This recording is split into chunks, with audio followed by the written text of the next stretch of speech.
I'm Manning, And I'm Matt. and we are finally. What are we doing here, Matt? Again? Pissing off a lot of people. That's the objective. We should have called it that instead of what the actual title is. Yeah. Ranking all 25 James Bond films. A newbie and an oldie. An Yeah. oldie. We'll call you an oldie. An oldie and a newbie of James Bond fandom coming together to give their rankings, definitive personal rankings of the top 25, because there has only been 25. We're not counting the Casino Royale joke movie, nor are we with Never David say Niven, never again. That's the and Never Say Never Again. Thank you. unofficial With one from the 80s. the Thunderball remake. We're not talking about that Yes. one. Not Did that you one. actually? Did you end up watching that one just for Nope. yourself? Or I never It's- did. yeah, it's okay. It's fine. Like you I said, mean, it's kind of a Thunderball remake. if It's I had just cool that problem- it's Connery, but it's If I had problems with Diamonds Are Forever and Sean Connery's performance, I think I'd have a lot of issue with Never Say Never Again probably when it comes to his physicality as an actor. Spoiler alert, it's not really high on my list, that one. I'm not going to say anything. Okay, all right. So, since we're not saying anything, I think what best we should do is to get right into it. But before we go, I want to ask you one thing, Matt. Have any big changes happened to your list that we should be aware of without spoiling anything? No. So this is the thing. So I ranked this, and it took me a bit of time, because I did it on Letterbox, just because it's so much easier to make lists Same, on Letterbox. And I did the thing to where because I have it private, obviously, so that this video wasn't spoiled. You do the thing to where you set it and you look at it and you go, and then you move this one. So I'm pretty set with this. And me and Manning were talking off air for a series that has lasted 60 years.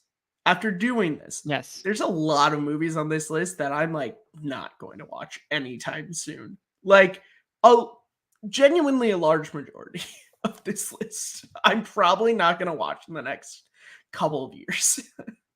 Unless I'm bored and it's on TV and there's nothing else to do. But streaming exists, so honestly, how often do you get that? Oh no, I'm sorry. I'm not going to go back anytime soon. And even if I'm just talking about one of the earlier ones from Craig, Quantum of Solace, not going to watch that one anytime soon. Or like some of the older ones, like Diamonds Are Forever, as I mentioned. I'm not going to watch that one. We'll have to. Well, yeah. Jordan Anderson in the chat. He says, "What's up, guys? I watched almost every James Bond movie for the first time. I think there might be a Roger Moore one or two I missed, but I've seen basically all of them." Nice. Well, that's awesome, Jordan. Then you should go and watch our series and compare your thoughts to our thoughts. Please. And if you did think you missed a Roger Moore one or two, we didn't. So you'll be able to, which I can't blame you because he has the most and some large majority of his suck. So spoiler. Yeah. Looking back on it, I'm like, there are a majority of his, say for like one or two, are very much in the lower half of things, is what I'll say. I'll just say that. I'll just say one. Oh, well, I was probably more generous than you were, so we'll find out. Probably. Wait, so now I'm thinking, okay, yeah, I was more generous than you. I can already tell you that. It's just like, do I like a reviled, reviled, that is the wrong word, a revered actor who is passed on more of a Matt? Probably, and looks like I have, so people are going to be shocked with my rank. Well, maybe they won't be shocked. We're going to find out. But people are, yeah. They'll get it. They'll see, and they'll be like, "Oh, okay, cool." Anyway, cool. All right. So, for me personally, this has gone through a lot of different iterations. Is what I'll say. Actually, wow, I'm looking at my list now. I need to make one change because one is way too high than it needs to be. Glad I double checked this. Talk for 5 seconds. Jordan Anderson says, "I'm ready for the deep dive. My favorites are Skyfall, Goldfinger, and You Only Live Twice." I agree with you on two of those. All right. Yeah, we'll have to see. We'll have to see, Jordan, where your favorites rank among stars. And that is the thing, guys. Give us your list. I know not everyone has seen all 25 Bond movies, but if you're watching live, give us your list in the comments. If you only want to do a top 5, top 10, that's cool. If you're watching this afterwards, throw in the comments. I think that little movement means Manning is ready. I'm good. I am ready. Tricks might have to be put next to You Only Live Twice has a lot of similarities next to Austin. Or maybe Austin Powers has a lot of similarities to You Only Live That Twice. is the way, but knowing Jordan, that's honestly, I think if Malcolm ever saw You Only Live Twice, he probably really would like that one too. I don't know if he has or not. I don't know. We'll have to see. All right. Right. Let's get this show on the road. Oof. Let's do it. Oh boy. Would you like to go first, sir? I would. So we're gonna do 5, 5, 5, 5, 5 until we get to our top 1 through 5. So I'm gonna start with 25 to 21, and Matt will do his 25 to 21, and we'll just kind of go ping pong it back and forth. Is what we'll be doing. All right, Matt, you ready? I'll take that as a rolling. There you go. That is the spirit. Okay, so looking at this right now, we're going to start off with number 25. And this was actually really hard, I will say. I will preface this by saying, what do you give the distinction of being the worst one that you've ever seen? This wasn't well at all, but oh, I'm curious if we have the first one. But this one, to me, I don't care how quirky the villain is at the end of the day, played by a beloved actor. My number 25 is A View to Kill. A View to a Kill. Okay. I can barely remember anything about that movie. That's how bored out of my mind I truly was with that one. And I'm sorry. I think that was Roger Moore's last one. And I'm so glad that it was, because it was hokey. It was ridiculous. And like, it wasn't even a good hokey because there were some good hokies that we're going to get to that I think kind of did that line a little well. This one from the Roger Moore era. This one did not, and it is my 25. I understandable. Thank you.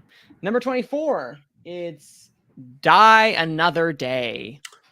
Okay. This is one that I just lost my list. Of course. No, come back, please. No, bad. Stop. No, yes, here we go. back. Stop. No, come back. Die Another Day. Was that the right? Yes, Die. I was about to say, Die. Yes, Die. See, the problem is, I would say the Pierce Brosnan ones. There are two that are like have a similar-ish one, but I remember because Die Another Day is not Tomorrow Never Dies. I wanted to make sure Tomorrow Never Dies is higher. Spoiler alert. Die Another Day is number 24, based only upon the fact of it has probably some of the cringiest one-liners you have ever seen since the Roger Moore era. They went into full-on camp with that one, and it truly, I think, did not do the series justice. Plus, come on, a North Korean dictator's son has an entire change in ethnicity operation. I'm sorry. Like some of this is just ridiculous. I'm sorry. It does not work. Die Another Day is number 24 for me. Number 23, Diamonds Are Forever is at number 23. Looking back, I just think this is sad, this movie, because you can tell. No, what I mean by that is you can tell Connery is truly aging in this one. Looking back at the critics, I'll say this is sad. It's Manning Franks of something in North Carolina. So, yes, Diamonds Are Forever is just a sad film, only because this is the one that really showed that Connery is aging. So yeah. So different.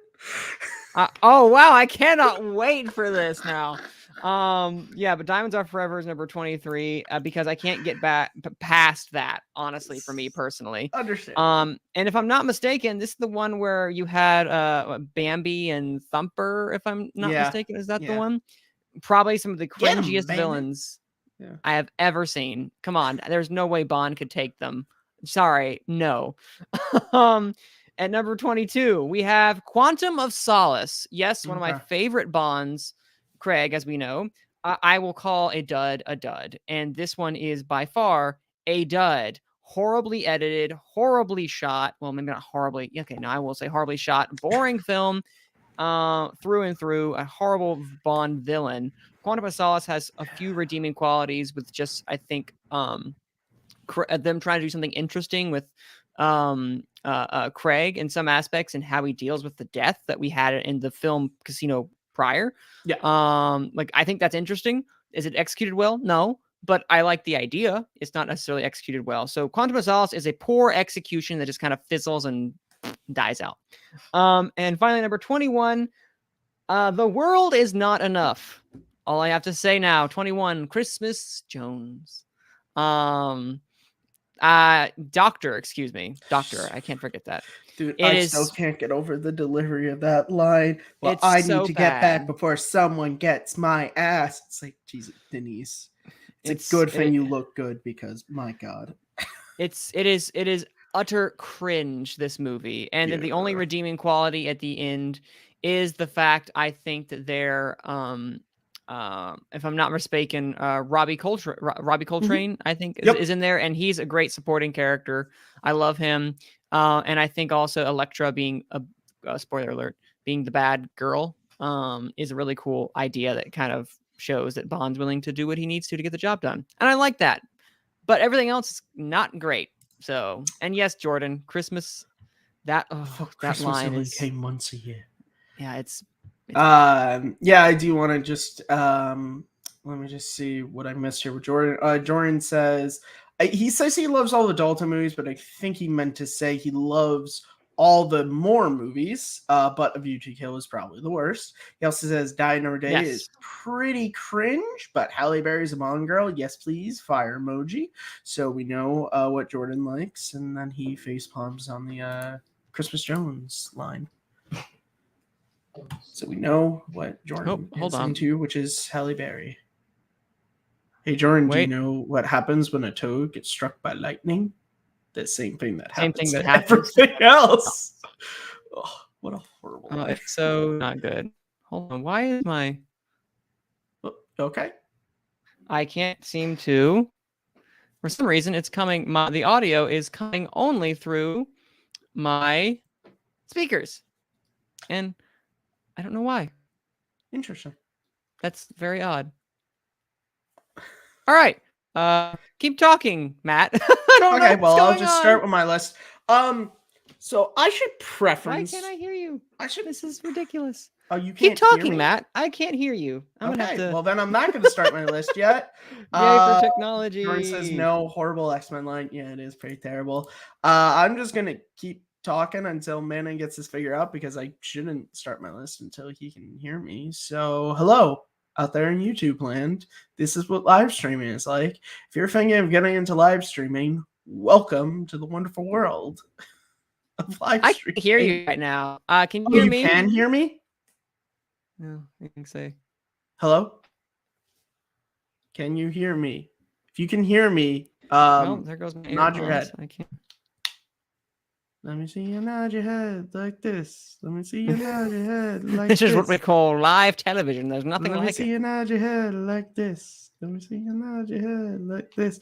I can finally just say things to Manning. Okay, keep my wife's name out your freaking mouth.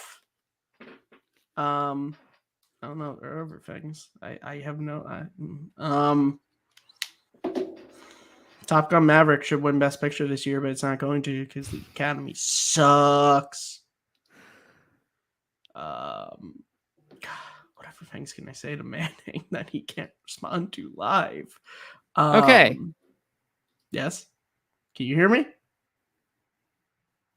Hello? You can't. I can't. Why can't I hear anything? Good morning, Vietnam. Did you check the audio settings? No. I should write it in the chat.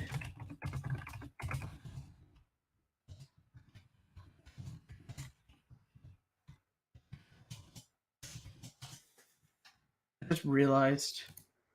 All right, well, Manning will be back. Jordan says, at some point I would love to hear your thoughts on who you think will or should play the next James Bond. I vote Henry Cavill, but I think he already lost the role. He did. I hear you. I don't know what happened there. I had to refresh everything. Awesome. Really quickly, Jordan, I will say the person that I always wanted to be James Bond has aged out of it, but I think Michael Fassbender would have been an incredible Bond. But he's too old now. Personally, that's the problem with a lot of like Henry Cavill. Probably a little bit too old at this point, unfortunately. Idris Elba is way too old at this point. Yeah, I don't really know. I like doing fan castings, but I'm also pretty piss poor at them. So I don't know. Just get a good actor. That's all I really care about. Fuck it. Let Timothy Dalton come back and do it. I don't give a shit at this point. Oh, come on. Old man like Logan style James Bond with Timothy Dalton. Tell me you wouldn't watch that movie. That would be a choice, perhaps.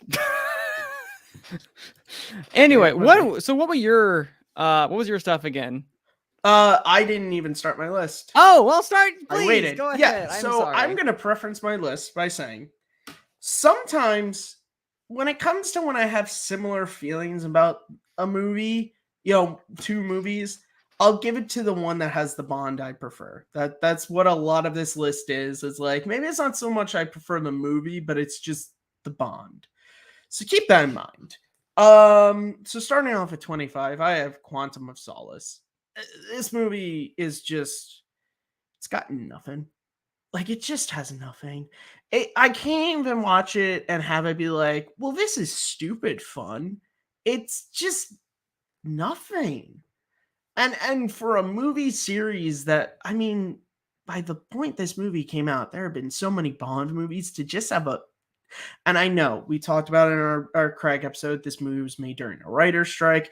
I understand. I get it. But maybe you guys should have just waited until after the writer's strike. Like, I know Casino Royale was huge and wanted to strike while the iron was hot. But, like, well, that's what happens when you get Quantum of Solace. Coming in at number 24, I have Live and Let Die. Jesus Christ. I get it. I get it. Man. It's so dumb. It's so dumb. But that Jane Seymour is like the one redeemable thing, but it's not because she's a well-written character at all.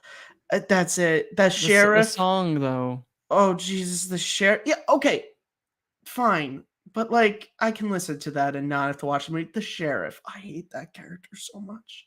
And speaking of that character, the man with the golden gun is number 23. Christopher Lee is all I'll say, but he's not in the movie nearly enough. They bring back the sheriff, and not only do they bring him back, they throw him into the middle of an action scene. Tattoo is like a really annoying side villain, and I don't like the ending fight. I would have much preferred it being what they started being, which is the sort of quick draw, but then at the beginning when it's all the mannequins and there's a mannequin of James Bond. Surprise, at the end, it's going to be a mannequin of James Bond that kills him. Again, Christopher Lee is awesome, but he can't save this movie. Coming in at number 22, A View to a Kill. This is a good choice. This is a dumb movie. But as compared to the 3 I have below it, this at least, it's so dumb I can at least have fun with it. Christopher Walken's the villain, super out there, but you know what? Awesome. I can't even remember who the villain of Live and Let Die was. I at least remember Christopher Walken coked out of his mind doing this. That's a great point. And coming in at number 21 for me is Octopussy. It's okay, but it's. I mean, the one thing I'll give it is at least it gave Roger Moore a love interest that at least makes sense. Like Tanya Roberts and View to a Kill, that does not make sense. Yeah. These movies, this like 21 to 25, these are the ones that it's just like, well, you could pay me to watch them again, but like, I'm not gonna just be like, you know what I want to put on today? Live and Let Die. No. Are you sure? Yeah, I'm sure. Oh my God. Rest in peace, Roger, but you made a lot of crappy movies. They weren't great. They were not great. Yeah. All right. So what's your 20 to 16 then, sir? All right, so you had mentioned a couple that were definitely upon my list. And I don't blame you. You know, there is some understandable animosity See, you here's the feel. thing: Manning's nice now, but once my list continues, this whole understanding, I know him. I'm just looking at my list, and I know you, and I'm gonna get Oh, Lord Almighty! I'm gonna get the surprise Pikachu face from Manning very soon, actually. I'm now Manning must be concerned at this, but anyway, all right. My next one, my number 20. My last one again. World was on off 21. 20 is the horribly named Octopussy. Yeah. Well, I just Horribly talked about it. named. Yeah, Unfortunate. You've just said. So yeah. James Number Bond dresses 20. up like a clown in this movie. Yes. That's just indicative of Roger Moore's Bond. Yeah. The third act is not great, and it kind of only just falls apart as it goes on. It That's just a movie that looks literally out falls apart. that View to a Kill is so dumb that it's like, it's not the worst. Yeah, it's not the worst, but it's not good. Yeah. And I'm willing to call it not good when it's not good. Yeah, Number 19, You Only Live Twice is actually low. And it's the only reason it's not lower is because I think there is some great imagery within Japan where he is at. And I think the final action sequence is also really cool. It loses points because halfway through, I think the movie decides to change itself completely about what it is. And then there's also some very, very, very, very Sean Connery would never have been able to run for office because of this movie. No, it's really racist. And it's like probably one of the most blatantly racist out of all the James Bond movies. Probably. So yeah. I think at the end of the day, the final action sequence is probably one of the best third act pieces. I will give it that. But everything else is just kind of like, and the movie loses steam. And by the time the second act arrives, because it has some good setup, and then it just keeps going and falling on its face as the farther it gets along. Yeah. All right. Number 18 is, and I apologize because I think this actually should be 17. I want to switch these actually. Okay. My new number 18 is actually Live and Let Die. Live and Let Die is my number 18, only because you said everything right. I guess I have a little more fondly because this was, if I'm not mistaken, the first Roger Moore.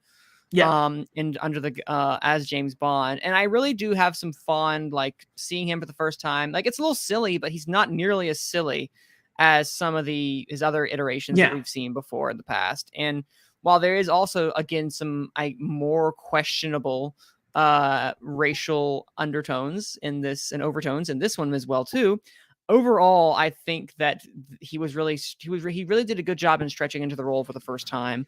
But I think it also fails because of its racial overtones, and the sheriff is pretty horrendous. I will not lie, he is a horrendous addition to this.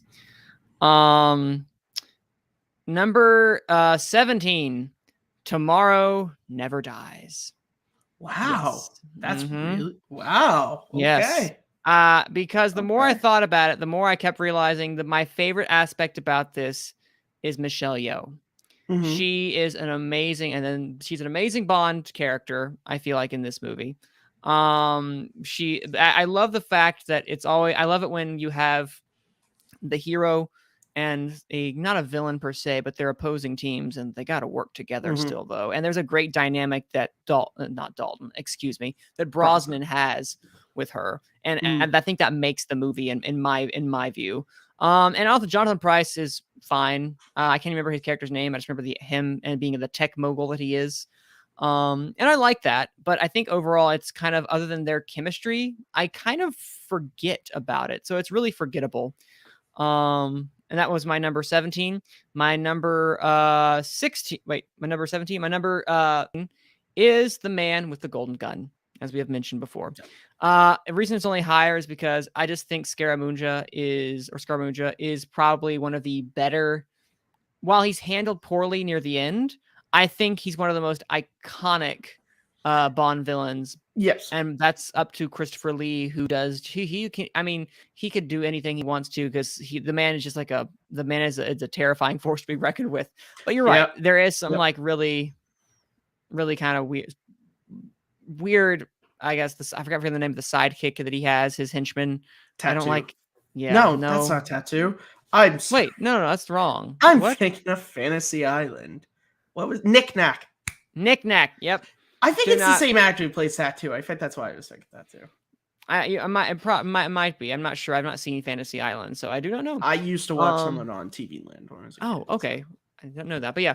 The Man with the Golden Gun is incredibly forgettable outside of what I think is probably the most iconic weapons and most iconic villains in the James Bond universe.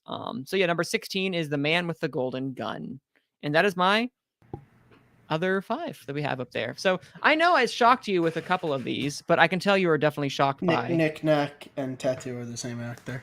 All right. Boom. Okay. Look at you. You got it. I won't get canceled. You will not. You just knew. You knew it. All right. So moving on with my list at number 20, I have Moonraker.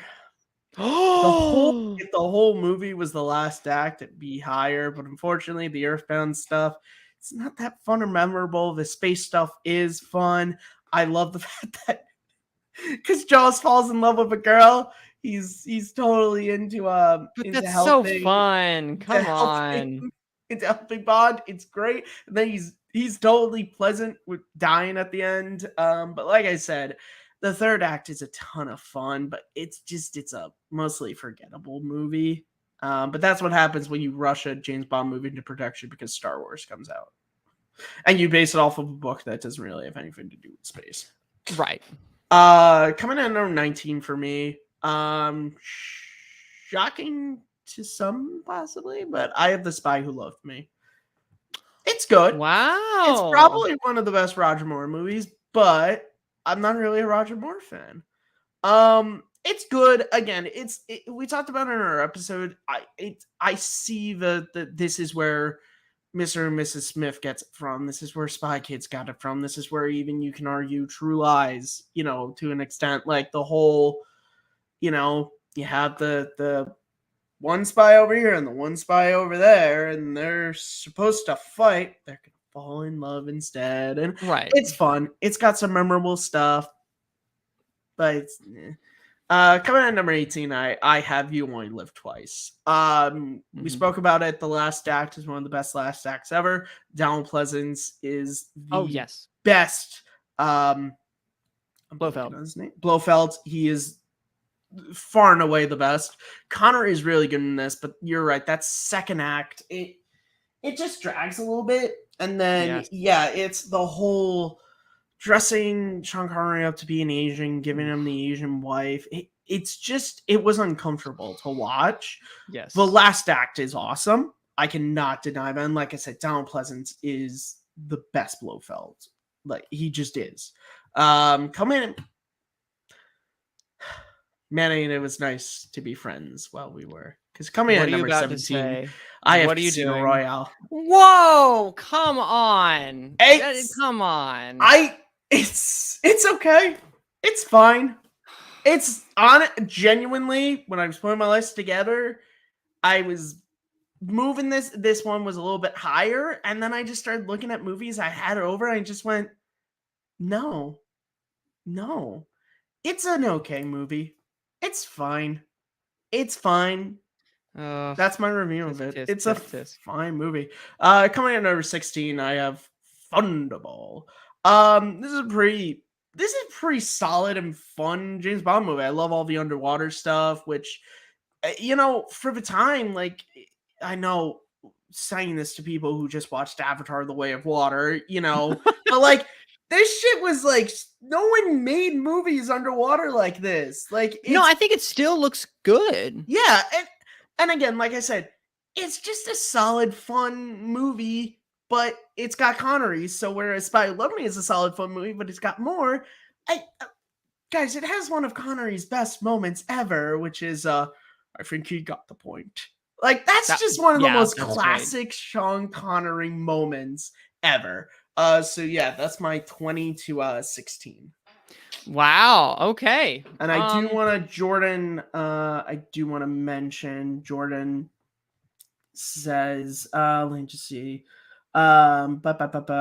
Talking about You Only Live Twice, he says it's kind of cringy, and they make Sean Connery look like a Japanese guy. I mentioned my favorite Bond movies earlier and totally forgot to mention GoldenEye. That's my second favorite Bond movie of all time. And then he says way too much underwater stuff for me and Thunderball. Aww. Fair enough.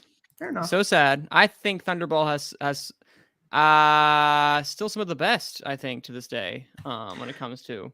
Yeah, well, because honestly, I think we talked about it in our episode. I could only think of like Creature from the Black Lagoon before it that did a lot of extensive underwater stuff. That's the only movie I could really think of from that era, because it was just like, it was probably really fucking difficult to do. Oh my goodness, yes. It's probably expensive and dangerous back then. I mean, still is now. Playing with water, never a good thing. Yeah, no. Too much water. No. All right, number 15 for me. This is one that I wasn't. I'm still not happy with my place at number 15, but again, I think the more I think about it, the more I'm just so the love story in this is so frustrating on all ends. License to Kill. The love story. Yeah, now it's my turn. Myself. No, yeah. See, License to Kill is really disappointing because as great as Dalton is, and as great as that third act also is, really funny as well too. The entirety of the. Actually, I'm gonna put it up 2 spots now that I think about it, because I'm like, wow, I love that third act so much. That third act's so fun. All right, I'm gonna move it up to withholding my thoughts on the movie. Okay. My number, my new number 15, you're gonna still not like me. Number 15 is Dr. No. Yeah, and you're gonna hate me again. You know, whatever. I put one of your favorites at 17, so I can't say shit. That's fine. Number 15 is Dr. No. This is definitely, you can tell them trying to figure out this. They're trying to figure out James Bond, and this is kind of like at the end of the day, this is the most quintessential, very bare bones James Bond. And correct me if I'm wrong. Was it Honey Rider? Is the name of the, or is that some other? Honey Rider was the Bond girl in this one, who is there literally just to be for sexism. Yeah, that's it. And I am also exactly. I like it when there's actually character development. Ladies and gentlemen. With you there. So yeah, Dr. No, as cool as Dr. No actually is, this one's kind of like, I still think it's overrated as a Bond film, but it's fine. You think Casino Royale is overrated?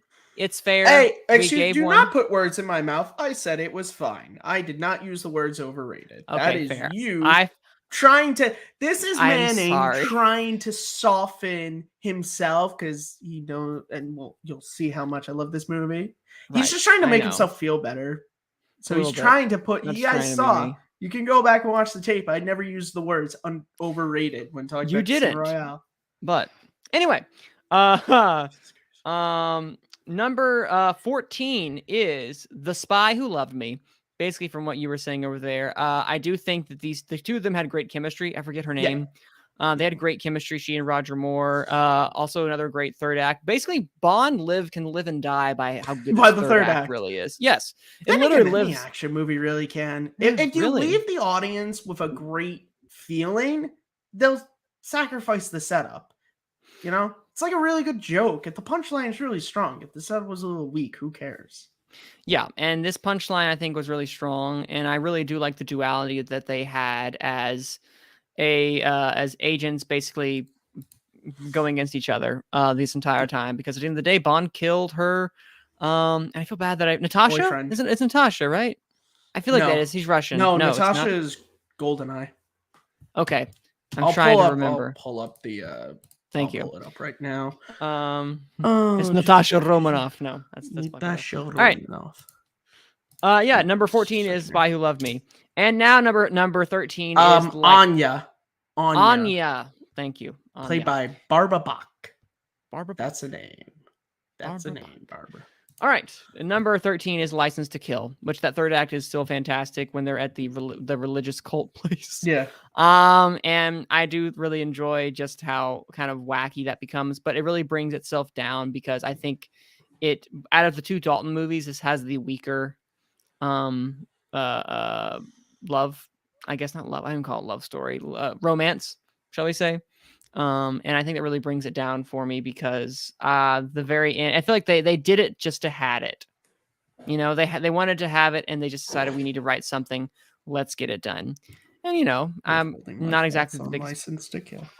I'm sorry. What was that? What? I said I'm withholding my thoughts on License to Kill. All right. So License to Kill is number 13. Number 12 is Spectre for me. Spectre is a Bond film that I think gets a lot of bad rap because I think the one that preceded it is amazing. So beloved. Yeah. It is, understandably. This one I still think really calls back to a lot of the old Bond that we've seen before, and I really do appreciate that. Is it a little convoluted and a lot going on? Yes, I agree. But then again, a lot of James Bond. But a lot of James Bond are more so Spectre. I feel like this. They try to retcon a lot of old things, and yes, the movie could have ended. The movie could have ended a little bit. They could have trimmed a little bit out. But overall, I liked it. I like this movie is definitely and this movie is irreverent to a lot of the Bond that came before, and they tried to modernize it in a way that audiences can really grasp a little more. I really liked it. It's not the best, obviously, but I do appreciate it because I think it's a great Craig performance. It's a great Christoph Waltz is fine as Blofeld. Yeah, he's okay. He's fine. But yeah, no, he's not the best, not the worst. So is 12 is Spectre. 11 is Thunderball, actually, for me. The more I think about Thunderball, the more I realize I love I think it's Silva. Is Silva what's the name of the Largo? The villain. I'm pretty sure it is Largo. I absolutely kind of love that. Again, I love the underwater sequences completely. Vitalia? Or no, Largo. Yeah. The villain. Emilio Largo. Yeah. The guy with the eye patch. The fact I think he was dubbed the entire time. I loved him as a villain, and I loved the location. I'll never forget the dancing he was having with what's her name? I don't remember what her name was. No, no, you will derail this. I can't remember what her name is, but as he was dancing, and then she was shot in the back. I don't know if he's dancing with that scene will forever be in my mind. I'm just gonna be like, ugh. Plus, also sharks. Literally, that's where like the idea of like I'm gonna drop this machine and there's gonna be some sharks eating you. Come on, that's another classic. So Thunderball is my number. My number 11. Spectre. So that's this is also Plenty, right? I'm Plenty. Yes. Oh God, yes. I love Connery in that movie. Connery. So that was your 15 to 11, or yes? Okay. Yes. So my number 15 is No Time to Die. Wow. It's the ending still. I get it. No, I get it. For a movie that I think is pretty solid, the ending pulls it down for me. There are a lot of great things in it. I think Ana de Armas was really good. I thought Craig was really good. Oh my, what is her name? I forget. Latasha Lynch was great. Like I said, there were a lot of great elements about this. Rami Malek was a little for me. I think the writing really I think the let writing him down. Really let him down. But unfortunately, we just spoke about it, how the third act sometimes can save a movie. The third act can sometimes not kill. It's my number 15. But it can, it just still, when I think about it, I just go, yeah, that's not James Bond. I'm not trying to start like it's not my James Bond, but it's not my James Bond. But Abe, you're right. It is too low. Yeah, well, Abe also just said he'll Venmo us $1 million that he doesn't have. You're right. Okay. All right. Yeah. I can't trust Number him. 14, I got Diamonds Are Forever. I fucking love this movie. Dude, there's so many great moments. The car chase in the middle of Vegas. The opening scene. More so than Thunderball. What? More so than Thunderball. No, more so than Thunderball. It's just when I don't know. Because Connery came back And I feel like there was this thing with Connery to where he's like, I'm taking my goddamn role back. And he did. And he was so cool. And I know you don't like Tiffany. I think Tiffany is a really fun character in this movie. It's just a fun movie. And like I said, the action sequences in this, all the fight on the oil rig. Like I said, that car chase in Vegas is one of my favorite Bond action sequences. Yeah. I'll give you the car chase. I liked the car chase. Coming in at number 13, this is where I put Spectra. Like you said, Spectra. Spectra. Yeah. Like you said, it's good.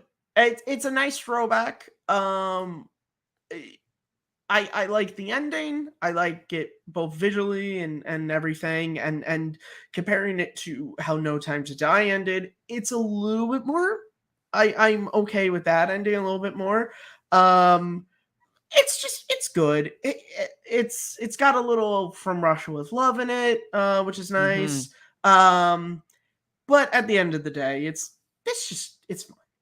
fine. Now we get into my 12 and 11, which both share the same thing of that I said at the beginning of this. Sometimes there's a Bond actor that I really love. They can sometimes save a movie for me. At number 12, I have The World Is Not Enough. Wow. Pierce has so many moments in this that I love. The moment when he's trying to and now I'm gonna forget his name. When he's trying to see Robbie Coltrane, they won't let him in, and he just grabs the guy's tie and stabs the pen and starts choking him. It's great. The actress who plays the evil villain, Elektra. Yes, she's great. I like the chemistry of her and Pierce were sharing throughout, and then when she makes the turn, I love that moment near the end where she's like, "You're not going to kill me," and he just shoots her. Like, no real words shared. Like I love that. Yes, Christmas Jones sucks. I hate her, but this is one of those to where the strong elements are strong enough for me that I like it. And at number 11, I have Die Another Day. Cause, dude, it's just fun. It's just fun, man. It's just wait. Hold on. Die Another Day. The invisible car. Die Another Day. Yeah, you got a problem with an invisible car? I do, yes, but please go on. Screw you. Are we talking? No, that's actually hilarious, because I mentioned that in our episode. That's the reason why I was able to remember her name, is because of Daredevil. I'm not talking about invisible car. I'm talking about a badass sword fight. I'm talking about, you know what? It was nice that we got a villain who's just super evil and has a cool evil layer. It's fun. Brosnan is still kicking ass throughout this movie. Yeah, okay. Is this one of the best? No, but this is my own personal list. If I was making a list, maybe this one would be lower down. I thought Rosamund Pike was a really good addition to this. She was. As I said in the episode, I kind of wish they didn't do the villain twist with her, because I thought her as a spy was good enough. Halle Berry kind of sucks, but ultimately, like I said, it comes down to Pierce. He's just able to save the latter two entries for me, because he still gets so many cool moments.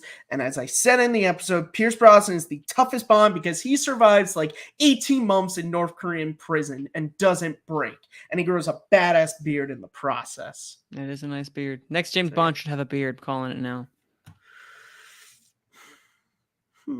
The only thing about that is he's a secret agent, and that's like he has a beard that looks like this, because the whole point is they're supposed to be able to slip and not have really much identifying things. You're right. That makes, never mind. That's why James Bond's never going to have a tattoo, because it's just like, that's an immediate giveaway of who you are. Unless it's very small. It's very, very small. Let me just make sure I didn't miss anything. Oh, excuse me. I think that was number 11, Jordan right? says there's way too much underwater stuff in Thunderball, and they should have taken out the underwater stuff and put in more jetpack stuff. Disagree, but to each their own. To each their own, indeed. Yes. Yeah, and then Abe just has a bunch of nonsense. Well, except for his too high and too low, which I don't even remember at this point who he was talking to. But yeah, continue with your. We're getting into the top 10. Top 10. Which I don't know about you. These top 10, these are like, if I don't own these, which actually, look at my top 10. There are only 2 of my top 10 that I don't own, and I will be rectifying that. And I'm about to say, I don't think I need to own more Bond films. I wanted to get like a nice 25 set when they finally did that, but I don't think they've done that or announced that yet, to my knowledge. If they haven't, they probably will. They should, because I'd buy that, you know. Because I feel like while you do your list, I'll look it up. Look it up. But yeah, these 10 are ones that I genuinely really, really like and enjoy. Perfect films they are not, but I enjoy at least a singular aspect of them. And this is also one that I think is also very varied. So every single Bond is represented in my top 10. That's all I'm going to say. And at number 10, I actually have On Her Majesty's Secret Service. Number 10, I gave it that one only because I think Lazenby is kind of awkward in the role at times. However, I think his story, especially with Tracy Bond, is probably some of the best like emotional Bond stuff that we get, bar none. But also some of the weirdest stuff that we also get at the same time with him at the observatory. Really weird stuff. Not a fan of that. Doesn't look like there's a collection with all 25. There isn't. Yet. Well, there should. Get on that, Eon. It's just kind of awkward and weird, I think, but there are also some great set pieces in this film, and also one of the best / worst endings in a Bond film ever. Yeah. So that's why it's 10. It's kind of really rough in the middle in some aspects, but when the highs hit, they're high, and when they are low, they are low. So that's why I think On Her Majesty's Secret Service is 10 for me. Number 9 is one that you had a little lower than I would like, but that's okay. Number 9 is Casino Royale. I love what they're doing with Bond, because this was one of my first introductions to kind of growing and appreciating what the other Bonds have brought to. And it's not my favorite because I do think Le Chiffre, I love Mads Mikkelsen. He's a great actor. I don't think he has as much to do as some of the other Bond villains, even in Craig's era. People say he's the best Bond villain. I'm like, no, he's not. You guys need to go back and watch some Bond movies. You guys actually going to go watch just in that one, Javier Bardem? I mean, come on, people. Like, no. Yeah. But anyway, no, I think Casino Royale is really good. It's kind of a young Bond getting into this role for the first time, and I really enjoy that perspective. It's also a really emotional Bond. It's similar to On Her Majesty's Secret Service in that vein. So Casino Royale, number 9 for me. At number 8, we have From Russia. Oh, this is where we disagree. Oh, sorry. At number 8, it's From Russia with Love. Now, this is one that gets better over time. I thought it was fine at first, but the more I watch it, the more I just go back to kind of like, this is the second one, if I'm not mistaken, in the entire Bond franchise. And number 2, and I think that they got a lot of the cool stuff that they were doing for Dr. No, and they kind of improved upon it by giving a better villain, or excuse me, a better villain, and I mean that, well, excuse me. He's if you're thinking of who you're he's technically the henchman. Blofeld. Yes, I realized technically the villain. Yeah, I realized after I said that. But still, Blofeld, introduction of Blofeld, a great Robert Shaw performance as a henchman. But still, I loved him, and that entire train scene, fantastic. Loved it so much. So I think From Russia with Love is also an excellent. I forget the name of the Bond girl in this one, but I think she's also a vast improvement from Honey Rider. I don't know why I can remember Honey Rider, who I don't like, but I can tell you I can't say the name of From Russia with Love. So. I actually watched that movie. Well, I'm glad to know. You should watch all of them. Yeah, you should. Yeah, if you haven't watched all of them, Abe, you can't judge our list. No, you can't. Yeah, you actually had to watch. Literally no way you could judge us. At number 7, you are going to disagree vehemently, but this is one you're really going to be like, Manning, what are you doing? And I get it. Which one have we not talked about that's been lower on your list? Well, we already talked about Casino Royale. Moonraker? Number 7 is Moonraker. Oh shit. I didn't see that coming, did you? I actually love the more I think about it, the more I love how ridiculously silly this movie truly is. Yeah. Like they literally were like, let's just steal Star Wars and try to emulate that by going into space with like like with Jaws being, which I like that. I like they brought Jaws back genuinely. Him getting a girlfriend, and also some really dark death in this movie where this guy, the villain, literally mauls his henchwoman is mauled to death by his dogs. Yeah, and like there's some like it is a tonally all over the place, absolutely weird film. And I kind of love how unabashedly weird and strange and all over the place it is. This is the one time I think where how weird and kind of bad and cringy and that a Bond film is to me where it actually works, because it goes so out there, especially because they go out in space into space station. Fair enough. Honestly, yeah, I get it. So this is the one time where I actually give it a pass. And then number 6 is No Time to Die. I completely respect and understand what you're coming for, Matt, with the ending. I disagree, because I think we should. I think you personally, you should always. Well, not always, so I won't say that. But in this case, someone who doesn't hold the same attachment to Bond, his quote, spoiler alert, death didn't have as much a shocking effect in the sense of like I saw it in need of the story for that one, not in the grand scheme of things. No, it does, but it's just Oh, I get it. Like 100%, I absolutely get what you're saying. We have an entire episode where we talk about do. it. But yeah, Rami Malek, no. The writing needs to do better for what he did, because his character was so underwhelming. But everything else, him with Madeline, the idea of Bond being a father, like literally going from Casino Royale to where we are now, I think that's a really cool character progression, and him having to have those struggles about what that means. Plus some great action with him and Lashana Lynch. Great duo that they had. A really good duo that those two of them were. So No Time to Die. Oh, and that opening. Oh, great cold open they had. Cold open. So that's my number 6, No Time to Die. All right. So starting off, my number 10 is On Her Majesty's Secret Service. This is just for Tracy. Like legitimately, when I'm making my list, I was like, I didn't have this in the number 10 spot.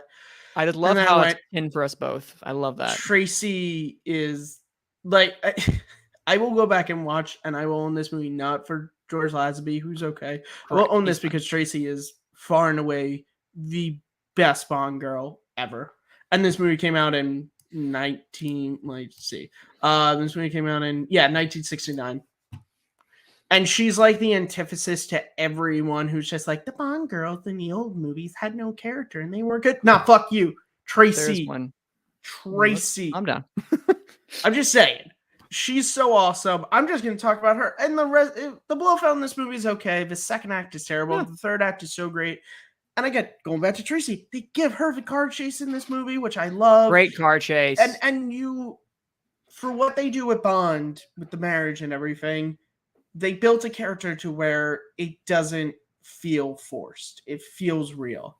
You understand. You watch that character and you go, no, that makes total sense. And you're right. That's why the ending sucks. And it's one of those, it's the Romeo and Juliet thing where it's just like, if those kids don't make fun of the car, they don't pull over. And it's, if only we had more time. Coming in at number 9, I have Skyfall. This is a really great, fantastic movie. Javier Bardem is wonderful as the villain. Daniel Craig is really good. Judi Dench is really good. It's just a really freaking good movie. I just the ones I have above it a little bit more. Speaking of, at number 8, I have From Russia with Love. Hey, we're crossing over. Yeah. This movie, you said it. The train sequence is great. Robert Shaw is so good. Connery's been good just from Dr. No, but he comes back. This is where we get Desmond Elliott, Q for the first time. This is the movie that kind of is closer to what the Bond movies that people think of is. It's not the one that solidifies it, because that's later in my list. But it's just a wonderful, wonderful movie. Then at number 7 for me, I have For Your Eyes Only. Literally the only Roger Moore movie I own, and the only Roger Moore movie I ever want to freaking own. it's really good, and it sucks that Roger Moore is in this and not Timothy Dalton. That's the only thing that could make it better. But the rock climbing sequence is one of my favorite Bond action sequences. I know we're not talking about music a lot, but this is one of my favorite Bond themes. And the entire movie, it's just a really good, solid action movie. And sometimes that's all you want. I like the fact that it gets a little bit darker. I think that's really cool. Yeah, For Your Eyes Only. And then at number 6, I have Tomorrow Never Dies, which Manny and me disagree on a lot. But again, going back to, I just love Pierce. He has so many great moments in this. Michelle Yeoh, as you mentioned, Terry Hatcher is also fantastic in this movie, as sort of a former Bond love interest, as we learned throughout the course of the story. This is it's just a really solid Bond adventure, and I think that's why I like it. So that's why 10 to 6. I listen. Hey, you know what? I might have to rewatch it again. I just remember seeing it and kind of being forgettable because I haven't rewatched it since then. I've only I haven't rewatched any Bond movies since. No, because I was kind of just like I watched them all. Like I'm gonna give myself a break. Yeah, I about to say we watched a lot. We watched a lot. Myself a break. Now we're getting into the top 5. Top 5. So it's interesting because like I'm genuinely curious because I know for a fact that we share 3. Yes, we definitely share 3. Yes, which I think that's still a win. There's some sort of uniformity. I think our biggest discrepancy so far probably will be Tomorrow Never Dies, which again I want to revisit that one. We'll have to or Dr. No, because I know Dr. No's on your top 5 as well. Clearly, since it is yet, yes. I just don't know where because License or License to Kill, which I guess is also in your top 5 as well too. So this will be interesting. I'm really, really curious. But anyway, I know number 5 is For Your Eyes Only. For Your Eyes Only is easily the Roger Moore film, which is funny because I think this has the lowest stakes third act out of all the Roger Moores. Like there's nothing. It's like it's on top. It's like there's no like, oh no, the missile. We have to stop the nuclear missile. Yeah, it's all about who's ever gonna get their hands on the device. That's really it. Yeah, and at the end, James Bond just frozen in the air and it breaks. Yep, and it's not like it's completely low stakes, but it's lower stakes in comparison to some of the ones that we have. And I kind of love the almost intimacy of this one because this also has Roger Moore. Like I don't know, this one feels, as we've said, a lot more akin to a Dalton in comparison to a Roger Moore, and Roger Moore just kind of happened to be here at that time, which is fine. I think he does a really good job with what he's given, but he also brings a little bit of that humor as well too that he's a little known for from his other ones. So it's a nice mixture. I would have loved to have seen what the Dalton one but for number 5, it's For Your Eyes Only. I still would have loved to have seen it, man. It would have been great. Great. And then we would have not had Octopussy and A View to a Kill in the 80s. Just kill them both. Kill those both of them. Yep. Both in our bottom 5 or close to it, if I'm not mistaken. So anyway. All right. Number 4 is The Living Daylights. I absolutely loved this one. And it's like, I guess for me, the discrepancy between this one and A License to Kill, License to Kill, which I do enjoy. I don't get me wrong, I do enjoy it, especially at parts as well too. But the entire opening act, I think, is fantastic and kind of shows, as we had mentioned. I remember we were recording and we had gotten the mistake of the opening act being when he's saving the Russian defector. No, it's him actually. We screwed that up. We did. It's the training scene. It's the training sequence, which is excellent Bond and him with the money. And just having a blast. Like this shows that Dalton is like a darker Bond, but he's also not above having a little bit of fun. And just the entirety of the situation, I feel like is great. The money is from License to Kill, by the way. Wait, is that not the case where he's in? This is the training sequence, which then he parachutes off of the car. He parachutes blows up, and then he ends up on the woman who's like, "I want to meet a real man," and then James Bond is just there. I'm thinking of him being in there and he jumps out of the plane for some reason onto the yacht. I don't know why my brain was thinking that, but anyway, yes, he says that, and they're over there on the yacht. It's great sequences. I absolutely love that. And I also really just love as well too. Dalton is a white British man. Yes. Dalton was white. Yes. Like, yes, he is. I don't know what you're trying to say. know. Anyway, so but Kara, is it Kara or Kara? I can't remember Do precisely. not ask me to remember Bond. Well, it is, but I think it's honest. Like they have a great sense of chemistry. Yes, he's lying to her a lot of the time. Yeah, but, pretty like, much the entirety of the movie is built off of he's him lying. lying. It's But built it's off of a fine because lie. her boyfriend was lying to her He's too horrible. the entire time. He's horrible. This poor woman just can't catch a break with men. Yes, and James Bond at least was doing it for a noble reason, for Queen and Country. The other dude was just being a dick. Yeah, he literally is trying. He literally was attempting to try to play it both ways. But yeah, I also really, I also just genuinely love like John Rhys Davies, in this as well too, as the just as like the role that he gets to play as the Russian general. No, that's Jodan Baker. Jodan Baker is the Russian. Yeah, Jodan Baker is the Russian general. No, he's the, no. I'm talking about him Davies as the, he's the KGB dude. The KGB dude. Yeah, he's the head of the KGB. That's what I meant to say. The KGB head of the KGB, like the Russian general. Excuse me. There's a lot. I need to probably be more specific. They're just like, oh, the Russian guy. Which one? No, yeah. There's lots of them. Anyway, all I'm saying is that there's a lot of great elements to this that kind of comes together to make both a great action, great emotional moment, but still has the fun of a James Bond, but kind of but not afraid to embrace its darker side. So I talked a little bit long, but I really, really do like The Living Daylights. And number 3, we have, I'm curious of where this one's going to rank. It's probably in your top 3. Number 3 is GoldenEye. GoldenEye is a perfect, these top 3 right here, I consider to be like near perfect films when it comes to Bond for me. GoldenEye is one of those that I think is one of the perfect films. Brosnan is fantastic. Sean Bean is fantastic as well too.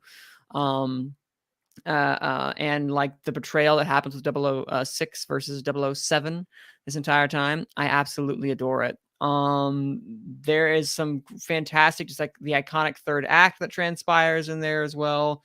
It works really well because like you also have some great side villains as well with Onatopp, and the big one, of course, Alex Trevelyan. And it's also just kind of like I think I just think there are so many perfect elements that come together for this movie that it just becomes one that I see why people come back to it, because it's focused on telling a personal story for James Bond, but relating it also to the fate of the world. It's not an intimate small movie, but it has those instances, but it has those flavors. So I really, really do enjoy that. So, yes, GoldenEye is my 3. My 2 is Goldfinger. Goldfinger, I think, is the best, hands down, for me, Connery movie that we have seen, because not only do we have fantastic lines such as "No, Mr. Bond, I expect you to die," we also have some great action sequences, a great Bond girl with the unfortunate name Pussy Galore. Yeah, very unfortunate name. She's probably like number 2 to Tracy. Easily. She is great. The Goldfinger is like, it's not Spectre, it's just this gold hungry dude. And I think even the final battle they have in the Mint is also a great final action battle sequences. Or I guess the final battle is above in the plane, but you know what I mean. That's the fourth act. It's a fourth, yeah. So it's the fourth act that they love so much. Which, by the way, from Russia with Love, I do not like that fourth act. That's the one thing I do not care for at the end. Other than that, anyway, yeah, fourth act's really good in this one though. It works really well. Some great gadgets. Great intrigue going on. Goldfinger is number 2. And my number 1 is what I find to be a perfect Bond film, and probably one that I think should be nominated for an Oscar, is Skyfall. Matt probably knew this. Skyfall was going to be up there for me. I absolutely adore current and past tense Skyfall and everything about it, from Craig to Bardem to M. M is great. Judi Dench got to do, I mean, obviously she has to do stuff because it's her last film, spoiler alert, as they're in the role. She got to do some fantastic things in this, and Bond, everyone had a moment to truly shine. Some fantastic gadgets, a great scene great scene in Shanghai That entire sequence is great, in addition to some cinematography from Deakins that is really kind of breathtaking and jaw-dropping. Yeah. And I just think it's also a great bow. It's not even the end, obviously, of Bond, but there are some moments where it could have been. They could have ended Craig's run right there if they wanted to and been like, I put it up and then someone else can go, because it was just that perfect. And I think Skyfall is the best of what Bond can be in this current age, because you can't emulate Moore or you can't emulate Connery. You can try to emulate them, but it's not going to be the same. Mm-hmm. And I think Craig in that movie in Skyfall is the best that you could possibly get for nowadays. But I'm curious to see what will happen in the future with Bond. So yes, you Skyfall's did, my one. You did. Yes, you did do the background. Our background graphic. All right. So my number 5. Starting off with number 5, I have Dr. No. Yes. This is just it's the first, it's the classic, it is where all good things spring from. It's a low-tech adventure, but that is what I love about it. It has one of my favorite Bond villains of all time with Dr. No. I think particularly in this day and age of just like so many comic book movies where we have so many Batman actors and we have so many Superman actors and Hulks, and we're gonna get a bunch of Wolverines in the next couple of years and all these things, you sometimes have those growing pains to where it takes time for actors to start getting into this. Connery from the opening scene is James Bond. And this is a dude who had nothing to go off of. It wasn't like Roger Moore to where he's like, oh, well, I have a lot of Sean's and George's movie I can watch. No, that's just Connery just knew this character. And it's just such a good movie. It's one of the easiest James Bond movies for him to watch. This is like the definition of a Saturday night movie. Like, it's just solid. It's fun. It doesn't ask you to think a lot. It's good stuff. It's good stuff. Coming at number 4, I have The Living Daylights. Hey! Yeah. You said it. It's really freaking good. Yes. The Joe Baker's the villain is a little lackluster, but Dalton is so goddamn good throughout it. I just like the feel of this movie. This is the last Cold War era Bond movie, and I really like that. They really play into that. The third act is fantastic, and Dalton is just bears repeating. He's so freaking good. Coming at number 3, this is where I have Goldfinger. For as much as I love Dr. No and From Russia with Love, this is the classic James Bond movie that every James Bond movie since has taken something from. This has the gadgets. This has the villain. This has the over-the-top kills. It has really good Bond girl, despite her name. And Connery, again, by this point, he had done it twice. He just continues to improve his performance in this role. He's just so natural in it. And it's just incredible. I'm so happy that I need to preference this. I am so happy that when the unfortunate passing of Sir Sean Connery happened, AMC did a revival screening of this, and I was able to see it in theaters the way it should be, and it was spectacular for a movie that I grew up watching on a little box TV to see in a cinema. I will never forget that experience. Coming at number 2, License to Kill. I think our biggest discrepancy, actually, because where did you have this place? You're right. Oh yeah, this was wow, more so than The Living Daylights. I can't wait to hear. This one was number 13 for me. I feel we'll have to look afterwards to see our discrepancies, but I like the fact that this is a revenge movie, that people hurt Bond's friends, and now he's gonna go and hurt them back, and he loses his double status. And I really kind of like that. I like that Dalton got to play this, because we don't really get to see James Bond do this. And it's a nice movie that reminds us that Bond is human and he has human faults. And if you get on his bad side, his really bad side, he's going to come after you. It has one of my favorite Bond villains. I think he's fantastic. I like the look of the movie. I like the third act stuff. I do like the Bond girl, even though she falls into the category of Bond girls that I kind of wish they didn't have a romance. I wish they were just partners, but I get it. That's part of the sort of appeal of James Bond is that there's always a love story. But overall, this is just again, it's that revenge story. I just really like that. I like that this is not. It's a drug dealer. Like, I like that this isn't a world-ending villain because it's a personal story for Bond, and they keep it a personal story for Bond. But you want to talk a movie that has a great villain, a decent Bond girl, a personal story for Bond, while also having world-ending things to it. Look no further than 1995's GoldenEye. This is my favorite James Bond movie. It has my favorite Bond, Pierce Brosnan. It has my favorite villain, Alex Trevelyan. It is, for me, the best. It is, when I think of James Bond, I think of this movie. I think of the take sequence and Bond popping out and adjusting his tie and continuing. I think of the fight with Alex Trevelyan because, again, like I said, it is a personal conflict for him amidst a world-ending conflict, and it's really great how they tie those things together. I think this movie was a wonderful, at the time, modern update of a Connery movie.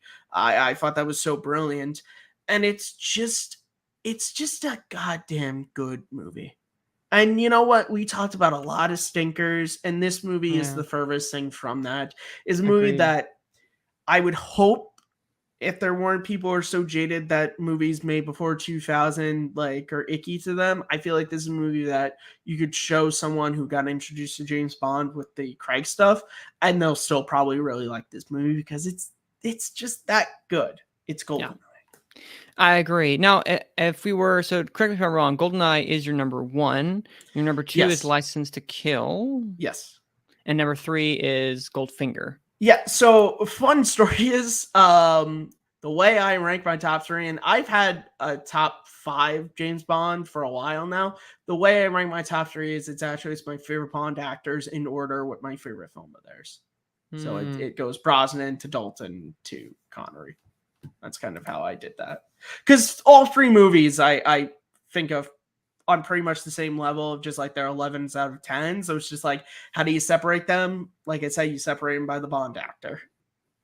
I know. I get it. And I respect that. Throwing me shade because he says Inhumans die. He's throwing me shade. All right. Screw you, Abe. Okay. That sounds like him. But I was going to say, because he's talking about how I don't like the ending of No Time to Die because James Bond dies and James Bond doesn't. And humans do die. You, he's not wrong. No, but what I was going to add was that, like, if we were like combining them all together, which we're not going to, I think our similar number 1 together would be GoldenEye. I think it would be, yeah. If we're going by top 10 rules, it was your 3. My 3. So. I think our top 2. Then I think it would be GoldenEye, Goldfinger would be our GoldenEye, top 2. Goldfinger, and then Living Daylights would be number 3.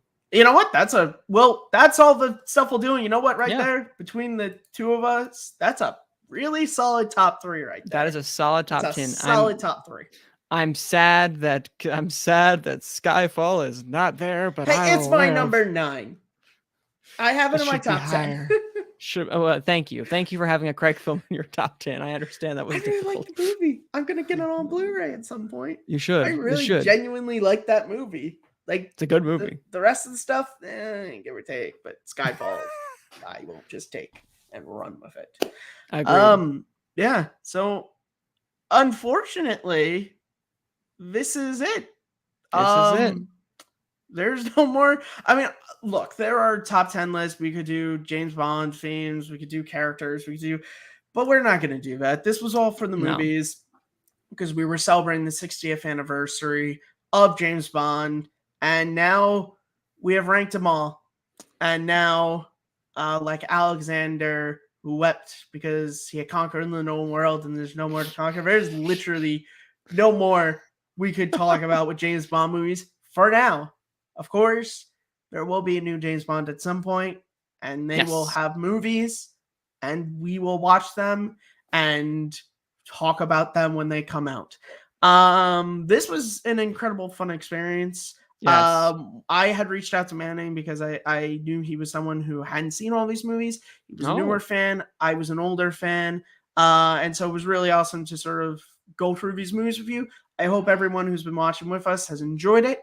I hope, you know, like I know Manning hadn't seen the Dalton movies. I hope maybe we were able to introduce you to movies that you never saw. If you're just catching this now, we have a playlist on this channel. We went through all the Bond movies actor by actor, so you can go and you can watch us go way more in depth than we were able to go on here. So yeah, that's again, so this was an overview. Yeah, this was just an overview of kind of like our thoughts. And yeah, we thought we wanted to have that for a nice little bow, and I'm glad that we did that because it's funny because after thinking, my list probably when we did our last one for Craig would have been different than what we did now because I've got to think about, you know, I've actually got to think and dwell and my thoughts ruminate over the ones like Moonraker probably would not have been as high, but the more I think about it, the more I'm just like, man, this movie is fun and ridiculous and not always the best, but it gets the job done and because it knows what it is,